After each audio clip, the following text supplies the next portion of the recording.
Advocate Syed Moazzem Hossain Alal. BNP যখন খুব কঠিন সময় যাচ্ছিল, যেমন আলাল ভাই এবং এখানে যারা আছে তার ভিতর আরেকজন মানুষ একা একাই বিএনপি অফিসে আসা যাওয়া করতো। আমি যখন মুখপাত্র তখনও সে একা একাই ঘোরাঘুরি করতো, কারণ লোক পাওয়া যাচ্ছিল না। অ্যাডভোকেট একসময় যুব নেতা, এখন যুগ্ম মহাসচিব জনাব আব্দুল সালাম আজাদ। আমাদের রহমতুল্লাহ সাহেব, নামটা বড়, হৃদয় বড়, কিন্তু যে সময়টা কাজ করেছে, যখন ওই যে একটু আগে বললাম না, কোনো জায়গায় দাঁড়াতেই দিচ্ছে না, বলাও যাচ্ছে না, ঘুরে ঘুরে এই প্রেস ক্লাবকে যে সার্থকতার সঙ্গে ব্যবহার করেছে বিকল্প পার্লামেন্টের মধ্যে, সে আমাদের সহকর্মী বন্ধু বিএনপির নেতা জনাব রহমতুল্লাহ সাহেব, আর আমাদের রেজাবুদ্দৌলা সাহেব, একসঙ্গে ছাত্র নেতা। আমি একসঙ্গে ছাত্র রাজনীতি করেছি। পরে সাংস্কৃতিক ব্যক্তিত্ব, মানে চাষা শুধু বলবো না, সাংস্কৃতিক পরিমণ্ডলটা আমাদের বিএনপির ক্ষেত্রে সাংস্কৃতিক জায়গায় একটু দুর্বলতা আছে, সে এটাকেই নিয়ে সারা জীবন কাটিয়ে দেবে। রেজাবুদ্দৌলা চৌধুরী আমাদের এখানে একসময় ছাত্র নেতা, পরে কৃষক নেতা, সম্রাট সহ নেতৃবৃন্দ, সুধীমণ্ডলী, সাংবাদিক বন্ধুরা, আসসালামু আলাইকুম। আমি শুরুতেই ধন্যবাদ দিই যে অত্যন্ত সময় উপযোগী একটা বর্তমান পরিস্থিতি এবং গণতন্ত্র ভবিষ্যৎ শীর্ষক যে আলোচনা বিষয়টি তিনি সামনে এনেছেন, আজকের যারা উদ্যোক্তা তাদেরকে আমি আরেকবার ধন্যবাদ দিই। বন্ধুরা, বাংলাদেশের বর্তমান যে অবস্থা, ইতিমধ্যে আমাদের এখানে আলোচকবৃন্দ চমৎকারভাবে বিশ্লেষণ করেছেন। আমি বাড়তি কথা বলবো না, শুধু এইটুকু বলবো, যারা এক মাসের মধ্যে সরকার পরিবর্তন, হাসিনার বিদায়, বিপ্লব, গণঅভ্যুত্থান ঘটিয়েছেন, এই এক মাসের ঘটনা কিন্তু বাংলাদেশে একটা আছে, একটা গোষ্ঠী আছে যারা অতীত এমনকি ভবিষ্যৎটা তারা দেখতে পায়, অতীত মানে এটা নিতে চায় না, মানে অতীতে কিছু ছিল এই জিনিসটা তারা অ্যাকসেপ্ট করতে চায় না। এক মাসে সব কিছু তারা সংগঠিত হয়েছে। এমন কি সরকারের প্রধান যে ব্যক্তি, তিনিও ডক্টর মোহাম্মদ ইউনূস অত্যন্ত পাণ্ডিত্যপূর্ণ ব্যক্তিত্ব এবং তার কর্মক্ষেত্রে সফল, কিন্তু তিনিও অতীতটা দেখতে পারেন না। একজন তো এই সরকারের বিরুদ্ধে বলে ফেললো 53 বছরে রাজনীতিবিদরা কি করেছে। সুশ্রী একজন নারী, আমি তাকে পরিবেশ আন্দোলনের সফল ব্যক্তি হিসেবে মনে করি, কিন্তু রাজনীতির ক্ষেত্রে তিনি কতটা কাজ করছেন জানি না, বলেই ফেললেন। ঠিক তেমনি ছাত্রদের সরকার, ছাত্ররাই তাকে বসিয়েছে। এই যে এক মাসের ঘটনা, সেটি আমাদের ডক্টর মোহাম্মদ ইউনূস অতীতে আর যাননি, এক মাসের মধ্যে আটকে গেছেন। এমনকি এক মাসের একজন ব্যক্তিকে খুঁজে বের করে নিয়ে সঙ্গে করে আমেরিকায় গিয়ে আমেরিকার সাবেক প্রেসিডেন্ট ক্লিন্টনের সঙ্গে পরিচয় করিয়ে দিলেন। ইনি হচ্ছে মাস্টার মাইন্ড, অর্থাৎ এই ছেলেটি এক মাসের ভিতরে সবকিছু উদ্ধার করেছে, সবকিছু সফল করেছে, মানে এমনকি হাসিনারও দাঁড়িয়েছে। তা আমার কাছে মাঝে মাঝে মনে হয়, যখন বসে থাকি, একা একা থাকি, কথা বলি, নিজের সঙ্গে নিজে কথা বলি, তখন আমি ভাবি যে ডক্টর মোহাম্মদ এক মাসের মধ্যে এরকম একটা সফল আন্দোলনের মাস্টার মাইন্ড খুঁজে পেলেন, তাহলে 6 মাস লাগছে কেন জিনিসপত্রের দাম কমাতে? 6 মাস কেন লাগছে? এখন 6 মাস তো পেরিয়ে গেছে, পার হয়ে গেছে 6 মাস। আইন শৃঙ্খলা পরিস্থিতি উন্নতি করছে, মাস্টার মাইন্ড তো এক একটা বের করতেই পারত। খাদ্যের মাস্টার মাইন্ড, আইন শৃঙ্খলার মাস্টার মাইন্ড, বাণিজ্যের মাস্টার মাইন্ড বের করতে পারতো না? ডক্টর মোহাম্মদ ইউনূস বিরাট একটা পাণ্ডিত, মানে বিখ্যাত ব্যক্তিত্ব, সারা পৃথিবী যাকে চেনে। আর তিনি এদেরকে সঙ্গে করে নিয়ে বিদেশে গিয়ে বলতেন ইনি হচ্ছেন খাদ্যের মাস্টার মাইন্ড, 1 মাসের মধ্যে জিনিসপত্রের দাম কমাই ফেলছে।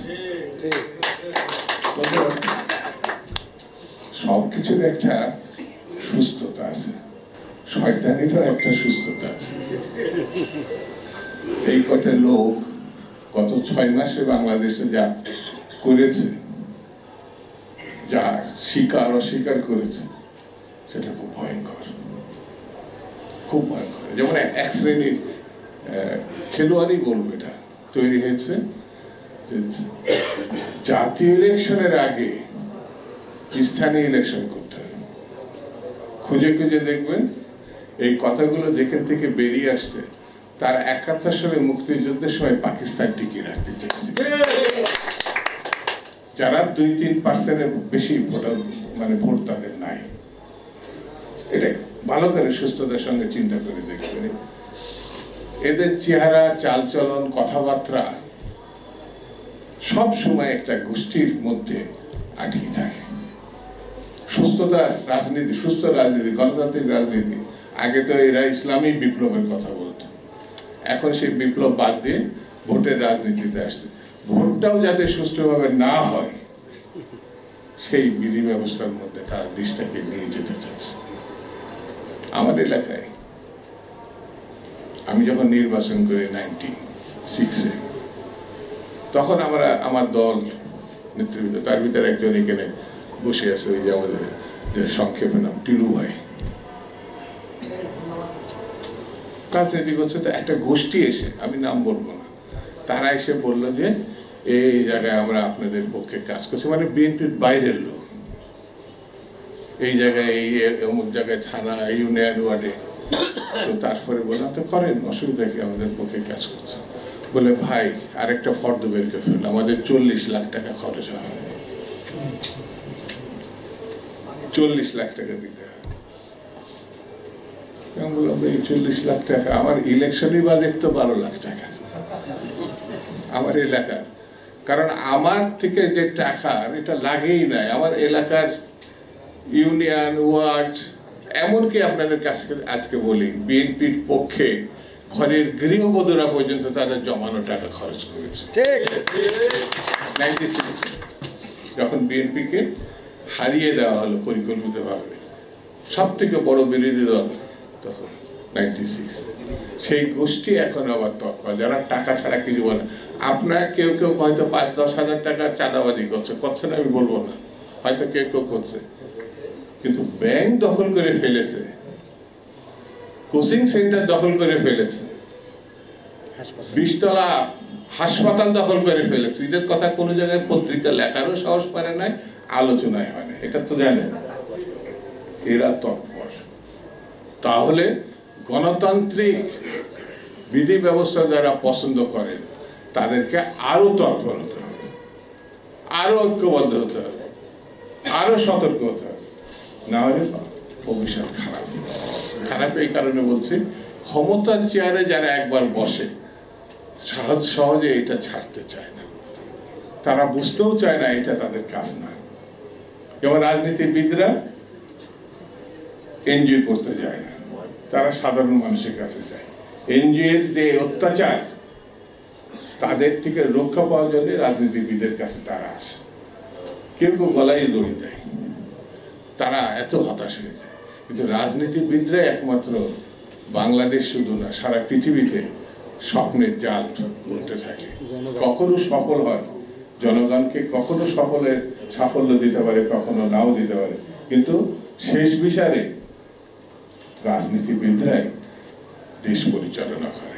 সেই রাজনীতিবিদ যখন বিচ্ছিন্ন হয়ে যাবে, তাহলে দেশে খুব কঠিন অবস্থা হবে, ভবিষ্যৎ অনিশ্চিত হবে।